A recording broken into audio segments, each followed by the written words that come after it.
Bonjour, ici Nancy pour Au-delà des mots. Aujourd'hui, j'ai une artiste accomplie que j'ai envie de vous présenter. Elle a les cheveux roses depuis le temps que je la connais. Elle a une voix formidable. Je vous présente Sophie à l'instant.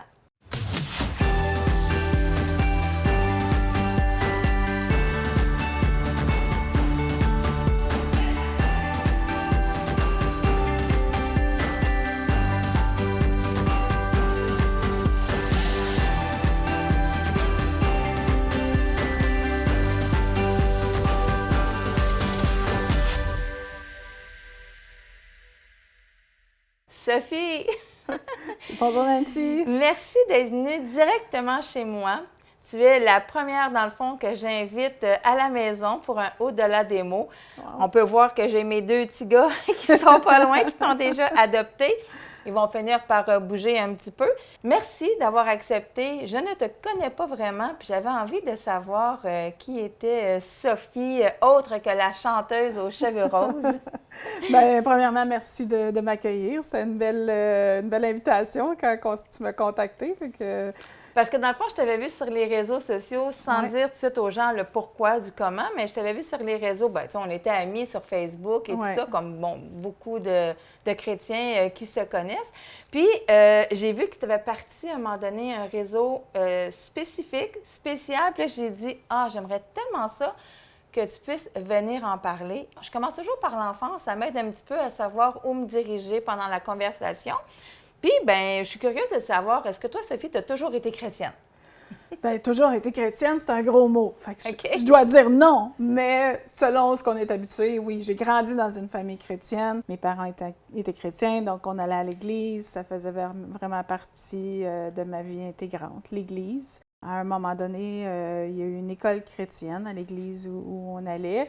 Donc, j'ai fait toute ma scolarisation ou presque à partir de la 3e année jusqu'en secondaire 5 à l'école chrétienne.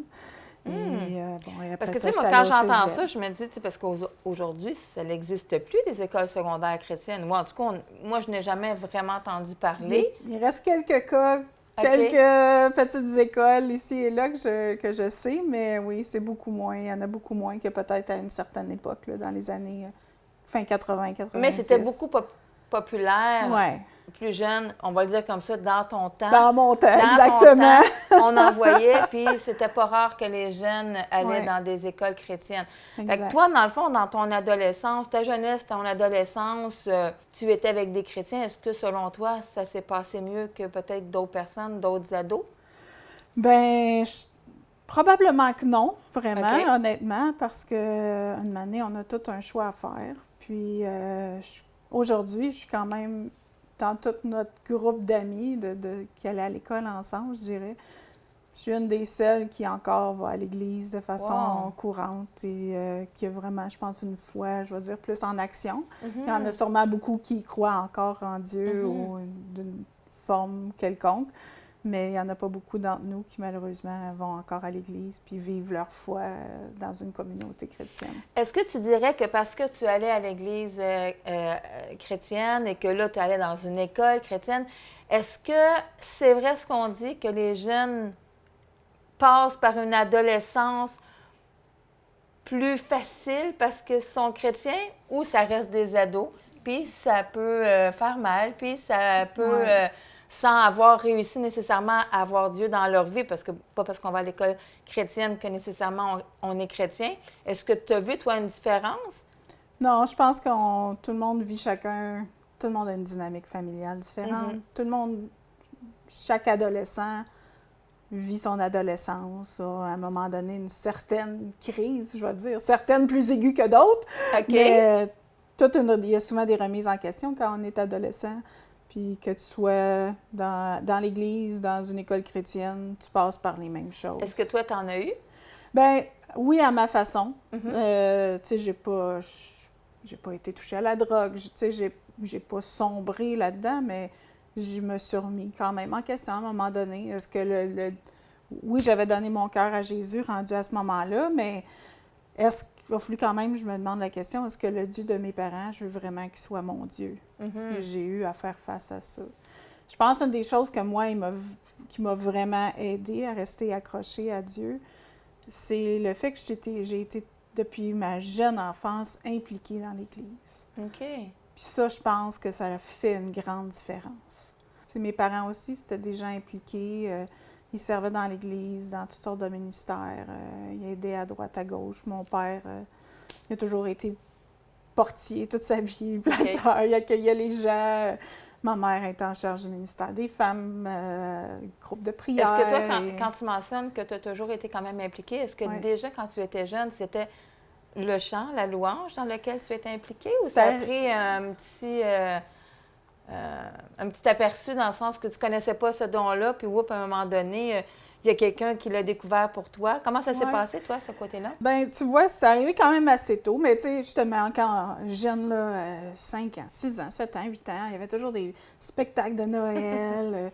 Nous, à l'église où j'allais, on a fait aussi beaucoup de prestations théâtrales. On montait des grosses pièces de théâtre avec des décors, puis les familles au complet étaient impliquées. Fait que, mais encore là, puis c'est drôle parce que je parlais avec mon ancien pasteur de jeunesse pas plus tard que dimanche qui vient de passer, puis je lui ai dit, puis je disais aux autres qui étaient là, j'ai dit, c'est à cause de toi, René, si aujourd'hui je conduis la louange, puis si c'est un de mes ministères principaux.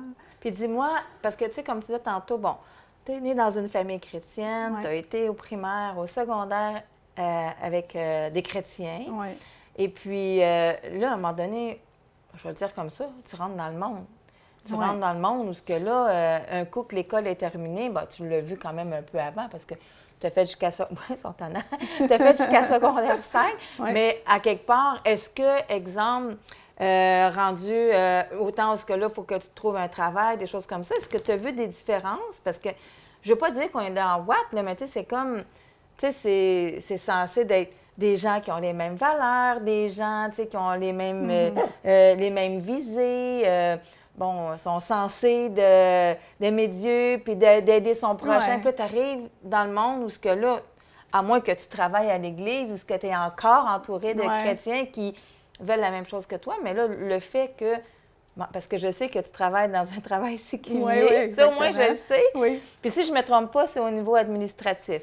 Oui, j'ai toujours, toute ma carrière a été faite dans le manufacturier, mais dans les bureaux, oui. Bon, tu rentres dans le monde séculier, le monde régulier, le monde où il y a moins de chrétiens alentour de toi. Comment ça se passe?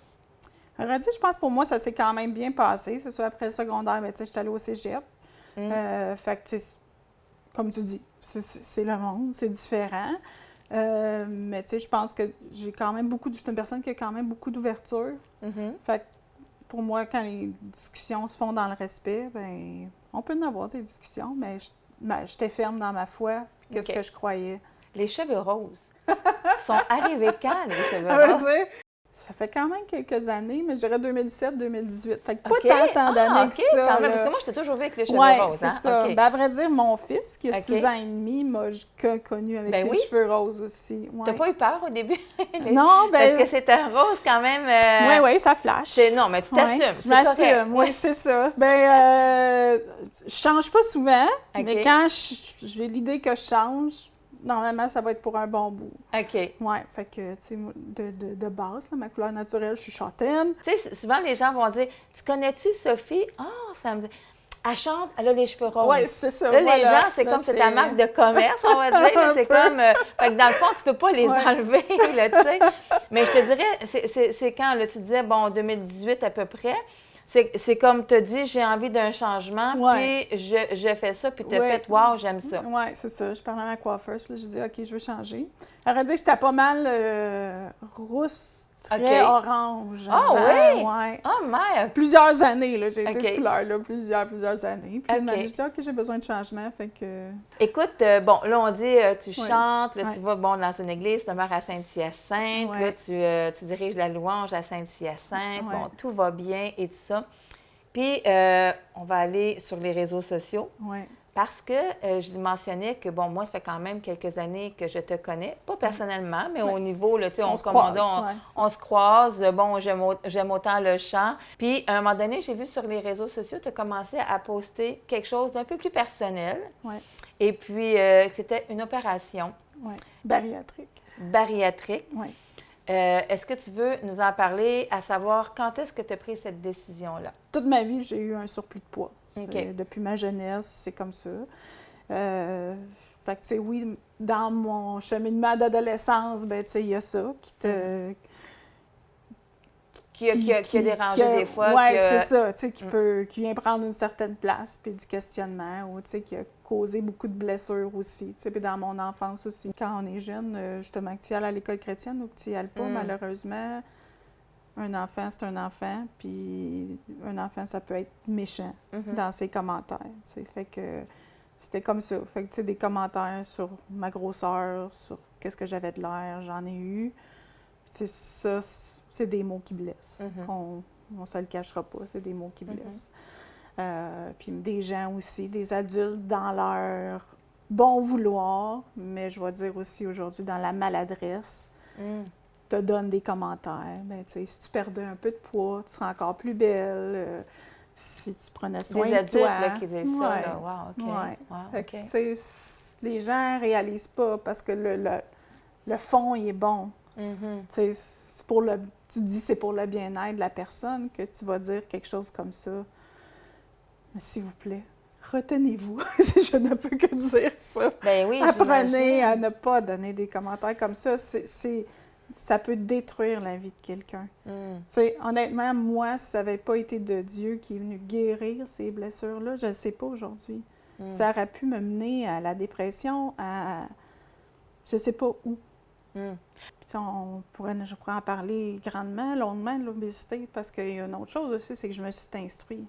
Puis tu sais, les gens souvent pensent, ben si tu mangerais comme il faut, puis si tu ferais de l'exercice, ben tu serais correct. Mais là, quand tu parles, toi, je me suis instruit, c'est que tu as lu ces choses-là, tu as essayé ces choses-là. Tu sais, d'où ça vient, l'obésité, c'est ça. On a toujours été entraînés, tu sais, même, je vais dire... Les organismes de la santé gouvernementale vont dire, bien, si tu manges les 5 groupes de nourriture à tous les jours, en moindre portion, puis que tu bouges, tu fais 10 000 pas par jour, bien... Ou tu fais rien que manger de la salade. Ou tu manges juste de la salade, tu vas être correct, puis là, tu vas être en santé, puis tu sais... Mais bon, l'obésité, c'est pas juste ça. Fait qu'une année, oui, moi, j'ai lu. Tu sais, aujourd'hui, le gouvernement n'ose pas le mettre officiellement, mais c'est maintenant prouvé que l'obésité, c'est une maladie chronique. OK. C'est pas juste un état. C'est pas juste l'état d'une personne. C'est une maladie chronique. Fait que de ne plus devenir obèse, c'est pas si simple que ça.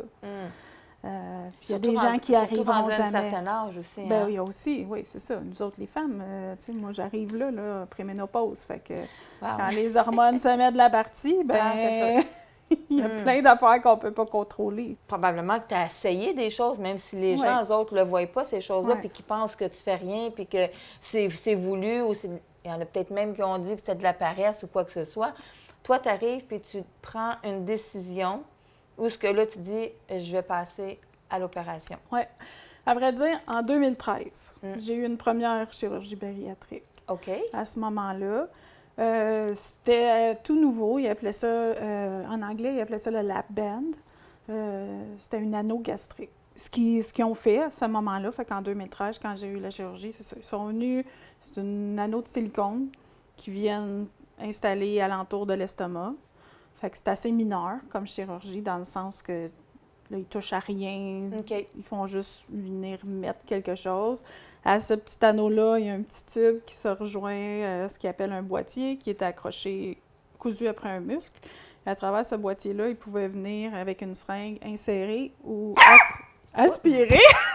Excusez. Aspirer de la solution saline qui faisait soit serrer ou desserrer l'anneau. Oh. Et ça devait aider à contrôler le débit de nourriture, entre autres, qui était ingéré. Avec plusieurs années de recul, c'est pas une technologie qui a super bien marché. Puis la majorité... Pas juste sur toi, mais avec d'autres personnes, en général, c'était les premiers tests, dans le fond. Oui, c'est ça, exactement.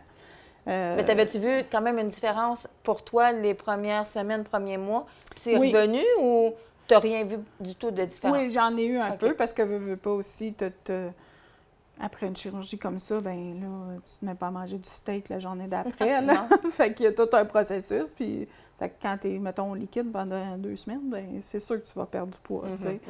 Fait que c'est comme être au régime, là, si tu veux.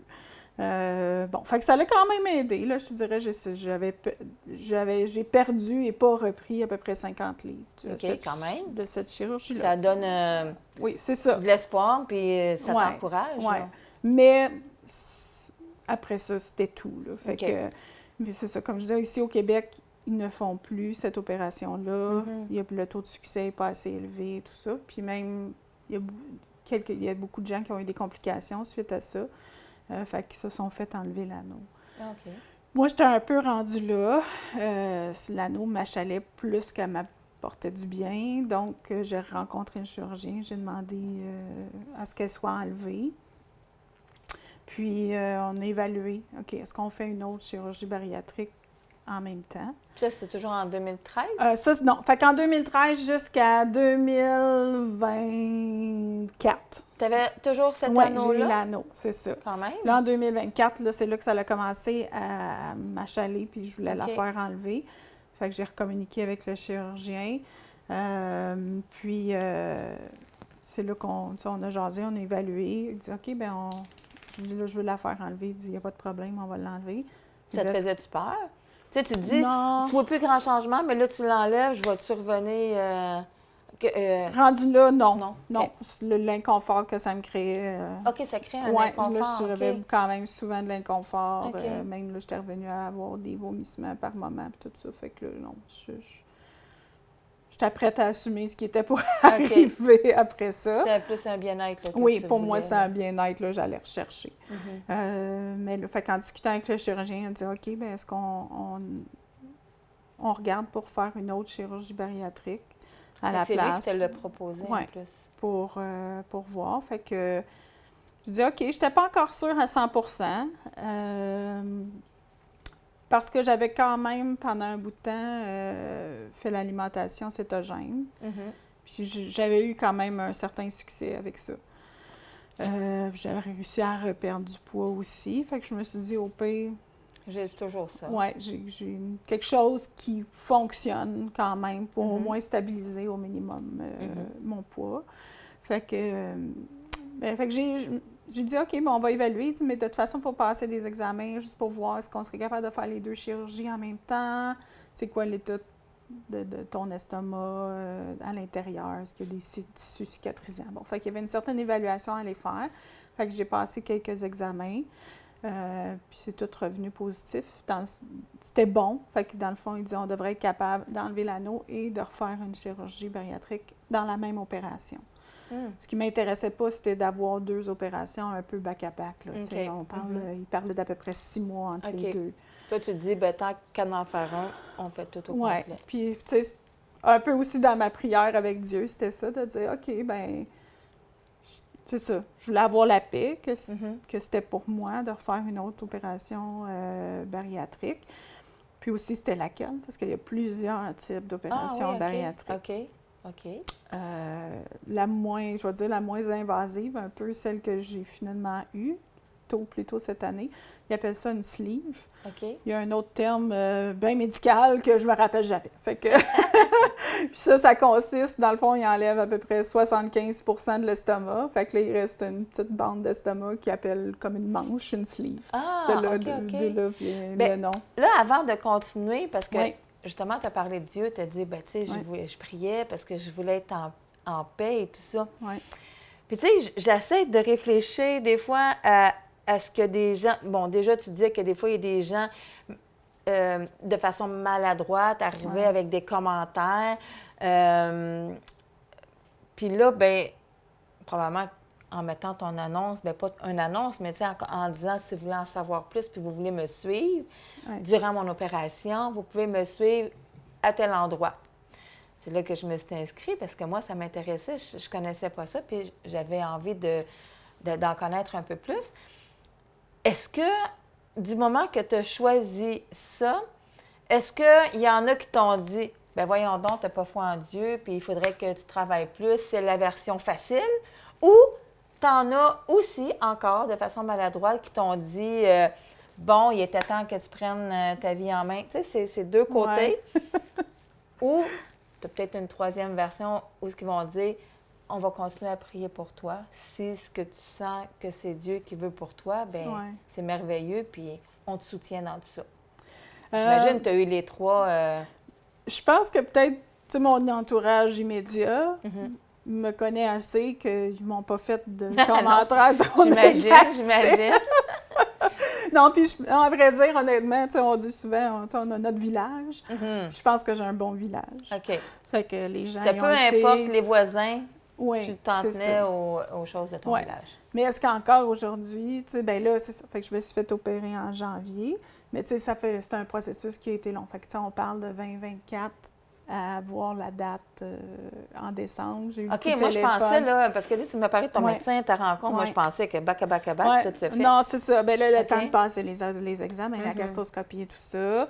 Puis là, il y a une liste d'attente, ce type d'opération-là. Encore là, tout dépendant dans quel hôpital tu te fais opérer, tout ça. Mais il y a un certain délai pour arriver à avoir l'opération. Fait que moi, j'ai eu l'appel que c'était mon tour. Si je recule un petit peu, c'est ça. On a décidé finalement, vu que je pouvais avoir 2 chirurgies en même temps, 2 interventions dans les mêmes trous, je vais dire. Là, pour moi, c'est un peu ma réponse que OK, go, on y va. Puis, mais tu sais, il y a toujours un risque de dire, quand un coup qui rouvre, puis qu'ils vont enlever l'anneau, il aurait pu juste dire, OK, non, finalement, on voit des choses, il faut laisser le temps de guérir. Puis je m'étais dit, si jamais je me réveille de l'opération, puis c'est ça qui est arrivé... Bien, so be it. So be it, c'est ça. Et voilà, c'était un peu ça. Puis c'était avec ça que j'avais la paix dans mon cœur. OK. Fait que je dis, Seigneur, je te fais confiance pour le reste. Toi, tu sais qu'est-ce qui est le meilleur pour moi. Puis... Mais comment t'as fait pour prendre cette décision-là après toutes ces années? Parce que tu aurais pu bien avant essayer puis dire, ben là, je sais qu'ils en ont sorti. Il y en a qui sont plus focusés sur... Toi, tu m'apprends que c'est ton médecin qui t'en a parlé. C'est même pas toi qui as cherché à faire ça. Fait que là, toi, j'imagine que toi, à la maison, à un moment donné, tu te dis, OK, garde, Seigneur, c'est quoi ta volonté? C'est quoi que tu veux? C'est ton processus pour en arriver à dire, OK, c'est bon, je le fais.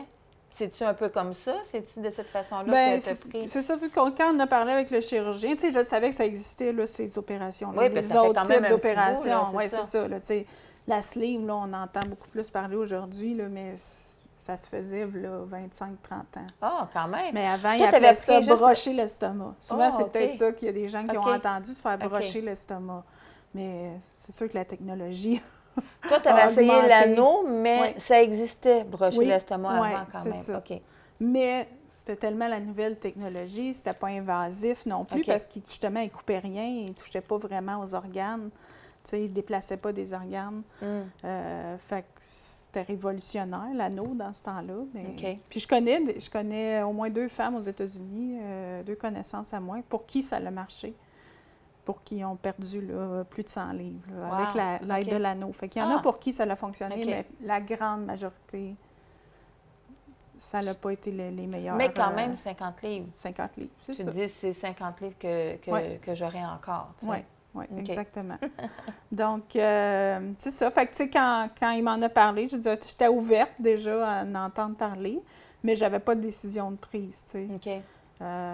Fait que le fait qu'il m'en parle, je pense déjà ça l'a ouvert comme une porte. OK, bon, ben il pense que ça peut être un bon choix aussi pour moi, puis tout ça. Là, puis est-ce que toi, j'imagine, pour avoir essayé, puis t'avoir éduqué dans toutes ces choses-là, j'imagine que là, cette fois-ci, ça a fait comme, oh, attends une minute, là, parce que, bon, peut-être que là, cette fois-ci, ça va fonctionner. Oui, je vais avoir des meilleurs résultats. Parce que, tu sais, tu n'en parles comme si, bon, OK, c'est pas grave, on va le faire. Mais dans le fond, il y a dû avoir une excitation quand même pour toi. Ben oui, c'est ça. Ben, tu sais, au début, c'était une petite crainte de dire, OK, c'est quand même une chirurgie, puis ils vont quand même enlever 75 d'un organe de ton corps. Fait que c'est pas mineur, là, quand tu te fais toucher à tes organes. Fait que c'est pensez-y bien, tu sais, puis il n'y a pas une chirurgie sans risque. Puis, tu sais, veux pas aussi, quand tu es obèse, avoir une chirurgie, ça en met des risques supplémentaires, même si tout le reste de mon état de santé est super bon, là. Dans le sens que je ne fais pas de diabète, je ne faisais pas d'autres pressions, tu sais, J'ai pas de ce qu'ils appellent de comorbidité. Fait que ça, c'était déjà, ça jouait en ma faveur, d'un sens. Mais tu sais, je voulais quand même, à travers tout ça, faire la volonté de Dieu. Oui. C'est parce que Dieu sait c'est quoi qui est le meilleur pour moi. Fait que, il sait c'est quoi qui est en avant de toi aussi. Oui, puis il sait ce qui est devant. Il connaît mon futur. Il connaît les plans qu'il a établis pour moi. Fait que, tu sais, Seigneur, OK, j'ai besoin d'aide. Fait que là, il y en a qui vont dire ils vont suivre un régime miracle, puis ça va pour qui ça va fonctionner. Bien, moi, j'ai juste choisi un autre outil. Parce que dans le fond, la chirurgie bariatrique, c'est un outil.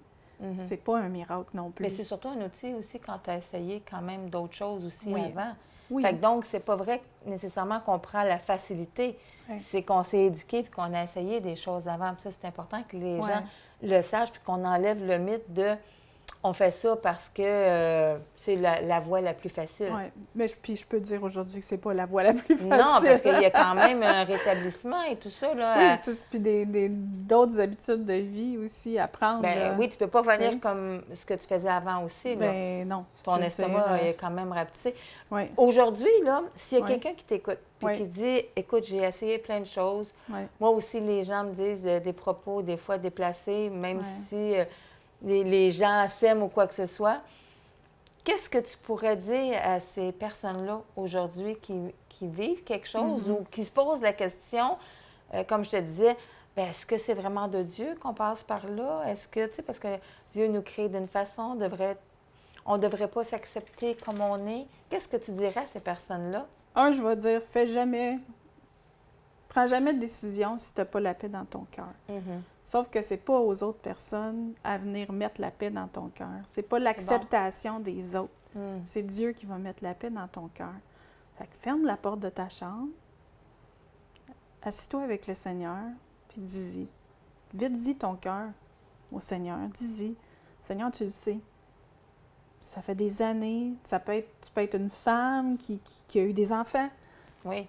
Qui a maintenant un surplus de poids à cause de plusieurs belles grossesses. Puis oui, tu devrais être, tu sais, on peut dire, tu peux être fière de ça parce que tu as mis des enfants au monde. Oui, c'est ça, parce que tu as mis des enfants au monde. Mais en même temps, si ça affecte ta santé, tu sais, moi, j'approche la 50 ans, mais tu sais, j'ai un jeune bébé, j'ai mon bébé miracle que j'ai eu à 42 ans, qui a 6 ans et demi. Puis je veux qu'il y ait une maman en santé, je veux courir avec, je veux faire plein d'activités avec. Puis en même temps, tu disais, parce que tu dis, bon, enferme-toi dans ta chambre, prie, puis demande la volonté, puis que ça soit... Quand tu dis que ça soit pas les autres qui te donnent la paix, mais que Dieu te la donne directement. C'est ça. Puis je rajouterais à ça, comme tu as si bien dit, c'est que tu avais un beau village alentour de toi. Fait que reste dans ton village de ces gens-là qui sont là pour t'encourager, puis ces gens-là qui sont là pour prier avec toi aussi. Parce que, bon, j'imagine, tu as eu de la prière avant, pendant et encore aujourd'hui. Est-ce qu'il y a une prière, un verset en particulier que tu affectionnes, pas nécessairement depuis l'opération ou quoi que ce soit, mais tu sais, si je te dis, toi, Sophie, là, un verset que tu affectionnes particulièrement? Bien, moi, un de mes versets préférés, c'est... Proverbe 12-10. Des fois, je les 10-12, 12-10, je change, mais dans le fond, c'est que l'amour couvre une multitude de fautes. Fait que moi, je dis toujours, qu'est-ce que tu fais? Fais-le dans l'amour. Fais-le par amour. Fais-le pas par jugement, ça c'est la paix des affaires, mais fais-le par amour pour l'autre personne. Puis là, ben moi, j'ai choisi de m'aimer aussi moi. Oui. Hein? Parce que t'aimes l'autre comme toi-même. Fait qu'il faut t'apprendre à t'aimer pour pouvoir bien aimer les autres aussi. Fait que pour moi, l'amour, c'est quelque chose qui est super important. Fait que je me suis choisie. Puis j'ai choisi la chirurgie, d'aller passer par la chirurgie bariatrique. Comme je disais, je me suis donné un outil dans mon coffre à outils pour arriver à monter cette montagne-là, qui est d'arriver à perdre du poids, de regagner en santé, en flexibilité, ça vient tout avec. En longévité. En longévité, oui. Là, ça fait environ combien de temps? J'arrive à 6 mois, là, bientôt. 6 mois post-opération. Est-ce que tu vois encore une différence après une semaine, après un mois? Est-ce que tu vois que ça continue? Oui, ça continue. Bon, des fois, on voudrait tout que ça aille plus vite. Mais encore là, le corps décide du chemin. Puis, ça peut prendre combien de temps, à peu près, une convalescence? Puis de dire, ben, dans le fond, je suis arrivée à un poids où ce que... parce que j'imagine que c'est pas parce que tu fais ça que tu perds tout le temps. Non, j'imagine que tu arrives à un moment donné à un poids qui est juste pour toi. Tu sais, il y a des personnes, des fois, qui veulent perdre. Oui, mais tu vas pas descendre en bas de ce poids-là parce que ta physionomie est faite comme ça. Ouais. Fait qu'on peut dire que ça peut prendre combien de temps à peu près, puis dire, bon, ben là, voici mon poids avec lequel je devrais en principe finir. Médicalement, là, ils disent que normalement, il va y avoir une certaine perte de poids jusqu'à peu près 18 mois après la chirurgie. Quand même! Wow, mais tu sais, tu peux avoir eu des plateaux. Puis encore là, médicalement, ce qu'ils considèrent un plateau, c'est quand ça fait 4 semaines que tu n'as pas eu aucune perte de poids. OK. Fait que tu peux avoir eu des plateaux au travers de ça. Puis là, de manière, oups, ça redécolle, puis le corps, il est prêt à en reperdre. Mais tu choisis pas non plus. C'est ça que je dis, tu sais, oui. Ça peut aller jusqu'à 18, mais ça peut arrêter avant ça. Ça pourrait arrêter avant aussi. C'est une idée. Oui, c'est ça. Mais tu sais, quand tu perds du poids, tu choisis pas où t'en perds. Non en plus. Oui. Fait que, tu sais, tout ça, c'est pas un miracle, puis c'est pas une solution facile. C'est ça aussi, je veux dire aux gens. C'est pas une solution facile. Tu fais ça, c'est fini, t'en perds tout seul, puis t'as rien à faire. Et non, ça, c'est totalement faux. Donc, l'idée de dire c'est par paresse, c'est complètement faux. C'est complètement faux. Ça demande de la discipline, parce que maintenant, on mange des petits repas, mais il faut en manger plusieurs par jour. 3 repas, 3 collations par jour. Mais tu sais, quand tu as une vie rapide, c'est pas toujours évident. Moi, je suis pas une déjeuneuse. J'ai jamais été une déjeuneuse. Fait que, tu sais, de dire, oh, il faut que je prenne le temps de manger. Il faut que je m'assure, il faut que ça soit très protéiné pour aider à garder la masse musculaire et tout ça. Fait que, faut que je mange les bonnes protéines. Le matin, la collation. Le midi, la collation. Le souper, la collation du soir. Fait que, faut que je fasse les bons choix. Faut que, tu sais, là, je me suis créé des visuels parce que moi, il n'était pas question que je compte, que je mange une tasse, une demi-tasse, un quart de tasse ou peu importe. Là. Moi, c'était non, justement. Mais j'ai un visuel. Je mange maintenant avec une petite assiette à dessert.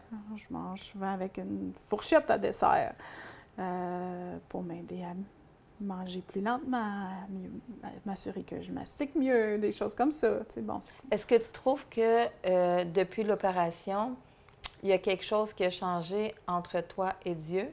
Est-ce que tu as l'impression d'être plus vivante puis d'avoir envie de plus donner parce que tu as plus d'énergie? Je suis juste reconnaissante, je dirais, au Seigneur. Tu sais, ma chirurgie s'est super bien passée.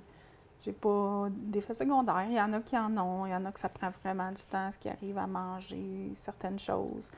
Il y en a pour qui certains aliments, c'est juste fini à vie parce que ça passe plus.